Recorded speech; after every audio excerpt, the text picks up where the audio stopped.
From ODI, the Overseas Development Institute, and she's going to talk about when disasters and conflict collide. Thank Over you. to you. Good afternoon, everyone. My name's Katie Peters. I'm a Senior Research Fellow at the Overseas Development Institute. I'm going to share with you insights from a collaboration between ODI, GIZ, on behalf of the German Federal Ministry of Economic Cooperation and Development. We've been exploring what happens when disasters and conflicts collide. Now, evidence shows us that those most vulnerable to natural hazards live in contexts doubly affected by violence, conflict, and fragility. This should be sufficient to prompt immediate and urgent action by governments to do more to protect at-risk populations from the risk of natural hazards.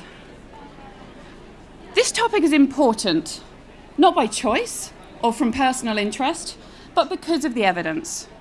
58% of deaths from natural hazard-related disasters occurred in the top 30 fragile states over a 10-year period. And if we're genuinely serious about leaving no one behind, we need to face the reality that patterns of violence and conflict are on the rise, that contexts can rapidly fluctuate into and out of conditions of peace and security, and that violence, conflict, and fragility affect how, where, and when disasters happen, and, I would argue, need to be factored into how we reduce the impacts of disasters. But we have a problem. That's rarely happening. Let's take the example of Target E of the Sendai Framework. Now, we conducted a review of DRR strategies for their consideration of conflict, and we found very mixed findings. These ranged from absolutely no explicit recognition of conflict, even in contexts where there's known to be violent conflict, such as in Colombia. At the other end of the spectrum, we found examples where conflict was recognized as a driver of vulnerability to disasters. For example, in the Africa Regional Strategy for Disaster Risk Reduction. However, we're yet to find an example of a DRR strategy at any scale that really grapples with conditions of conflict and genuinely uses that knowledge to shape the design and delivery of DRR interventions.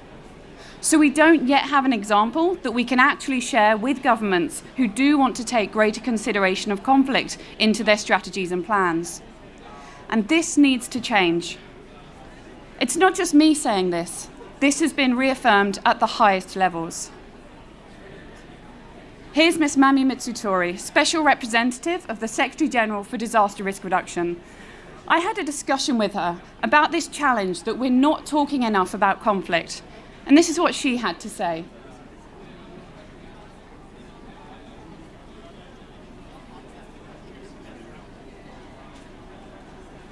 I do feel that there's now an opportunity that we can expand on. As you know, the Sendai Framework, the document itself, it doesn't talk about conflict, fragility, or violence.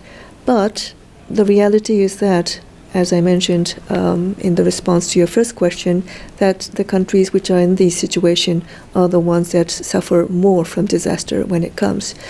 And in Africa, more than any other continent, and in the Arab states as well, conflict, fragility is the reality for many countries. So they cannot exclude that when we look into disaster risk reduction policies. So we're already starting to support several governments in Africa. For example, in Cameroon and Guinea-Bissau, we are helping the governments to look into their DRR national strategies, and in doing so, we are helping them include the element of fragility and violent conflict into these strategies. So consideration of conflict, I would argue, it's non-negotiable in all DRR actions.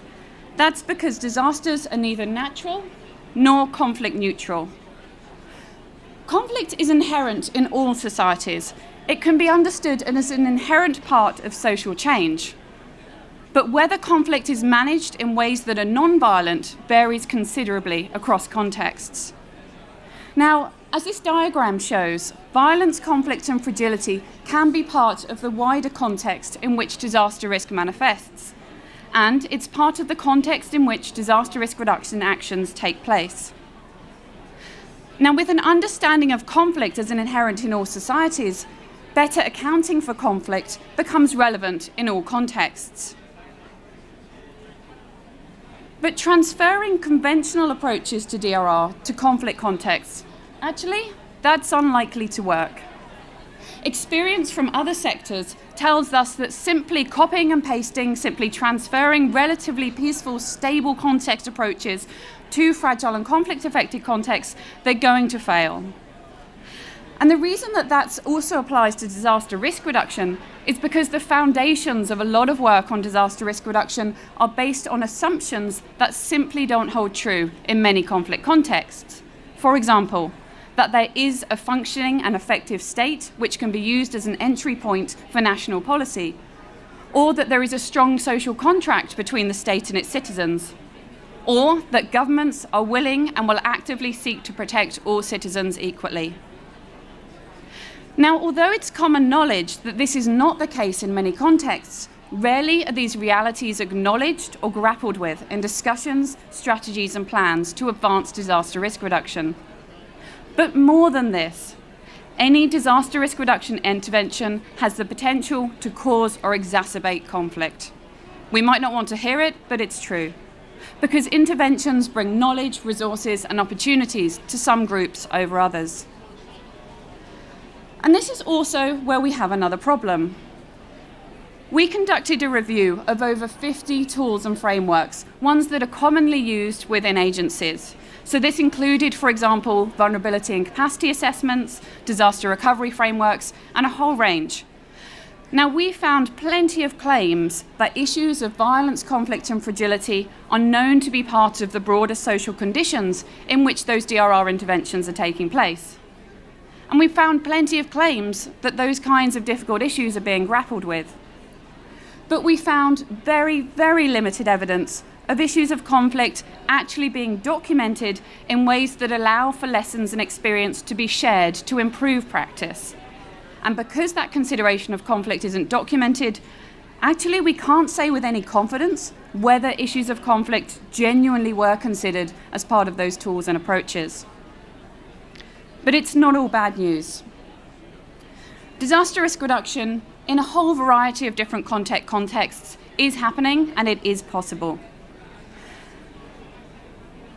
One of the things we've noticed, though, is that there aren't spaces in forums like this to actually have an active conversation. There was one exception. We were so genuinely pleased to find at the Africa Arab DRR platform in Tunis, it was the first platform where we had a high-level session explicitly dedicated to the disaster conflict nexus. So there are signs that things are starting to change. But to be honest, one Ignite presentation doesn't go far enough. We need more active spaces. And actually, if we did have those spaces on this topic, we might be surprised by what we find. Because we found from our work that there are some unusual suspects that are getting involved in disaster risk reduction work. We found examples, and I won't name them, but we found examples of operational agencies being quite creative with terminology to make the case internally within their organizations that they needed to do disaster risk reduction. So there was one agency in particular I'm thinking of that had a mandate to work strictly on issues of conflict and armed violence. They said very explicitly to me, we don't do disaster risk reduction. We're not allowed to, it's not in our mandate. But actually, they were quite actively doing flood protection work under a very broad interpretation of their conflict protection mandate. There are other positive signs. Managing conflict risk, actually, it offers new entry points for disaster risk reduction. Take the work of the Lebanese Red Cross as an example. Now, Lebanese civil society's perceptions of risk are dominated by a concern of armed conflict. The general public has pretty much a low level of awareness or concern for earthquake or fire risk. But the Lebanese Red Cross, by starting with building preparedness and response capacities for conflict where there was interest, They managed to build trust and networks with communities, and over time, expanded that into preparedness for earthquakes and fire risk. And I'd like to show you an example of what that looks like. This is a short extract from a documentary that we created in one school in Tripoli, in the north of Lebanon.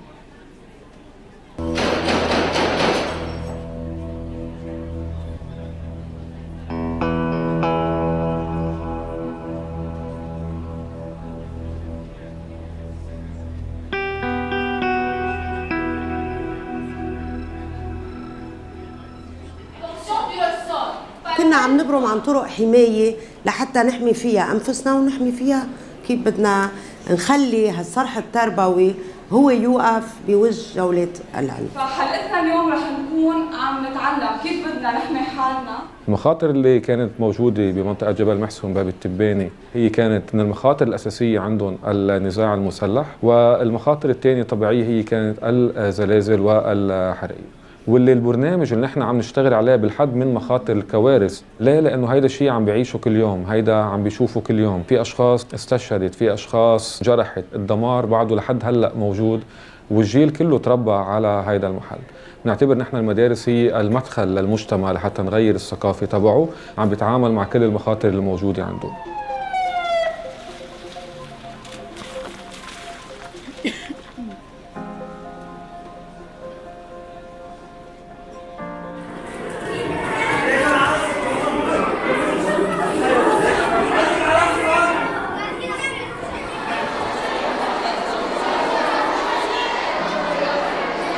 خايفة.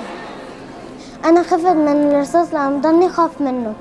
أنا نزلت لهون لأنه خايفة شوي ما كتير، بحس هون بحماية وأمان.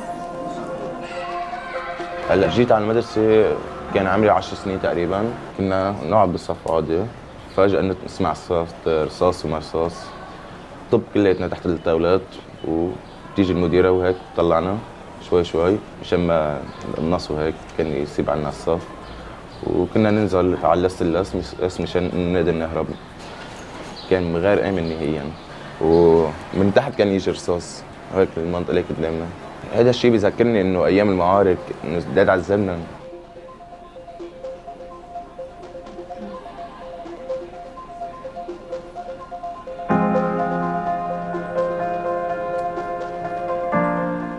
الصليب الأحمر اللبناني حالياً عم بيشتغل ب 200 مدرسة حكومية. معظم هود المدارس هن موجودين بمناطق فيها نزاع مسلح، لا يعني على أنه المخاطر الطبيعية. So this is an example where actually people's perceptions of risk and their concern for conflict risk can be used as an entry point for natural hazard-related disaster risk reduction. But we also found other examples. So where conflict dynamics are actively considered as part of DRR programs, those programs can look quite different. We found examples of tools being adapted. So conflict analysis tools, for example, being integrated into the design of DRR projects in the Afghanistan Resilience Consortium. We found examples of approaches being adapted. Conflict-sensitive approaches being employed in drought and flood mitigation initiatives in the Building Resilient Communities in Somalia Consortium as part of the BRACED programme. And we also found examples of quite different partnerships. Concern Haiti, for example, collaborated with peace and reconciliation specialists to explicitly link violence reduction programs with reforestation and flood risk prevention programs. Now, these examples point towards a future for disaster risk reduction that involves collaborations with peace building and conflict prevention specialists. We found plenty of anecdotal evidence that new innovations are being trialled. But we found very little evidence of the DRR community actively reaching out to try and establish those collaborations. Now, I want to close by posing a question to you. A year ago, when we started this work, we had the question of what types of disaster risk reduction actions are appropriate and viable in different types of contexts affected by violence, conflict, and fragility. A year on, I'm asking a different question. Actually, how radical do we want to be? I see this as three different options. We could, for example, build on conventional approaches. We could make small adjustments to better reflect the operational realities of the places where we work. What could that look like? It could include, for example, integrating do no harm principles into our work. Or we could go further. We could encourage new innovative approaches to disaster risk reduction. What could that look like? Well, for example, we could look to collaborate with peacebuilding and conflict prevention specialists. Or we could go even further. We could actively seek solutions beyond the current system. This could involve really pushing the boundaries of what disaster risk reduction stakeholders think they know, how they act, and who they collaborate with. For example, we know very little about how people's lived experiences of disasters are shaped by areas controlled by non-state armed groups. We have anecdotal evidence, but nothing robust, on how disaster risk reduction programs could be linked to social cohesion programs. Now, if we take this idea that we have a range of options, from small changes to business as usual, through to really transformational changes, where do we see ourselves in those set of options? I just want to conclude by saying that I think how bold agencies and governments are willing and able to be, obviously, it's going to depend on a range of factors. It's going to depend on the conflict and hazard context. It will depend on their ability to leverage financial resources and technical capabilities. But it's also going to depend on the willingness and political appetite to tackle the reality that disaster risk is inherently political, as are the solutions. And this is the call to action. Thank you.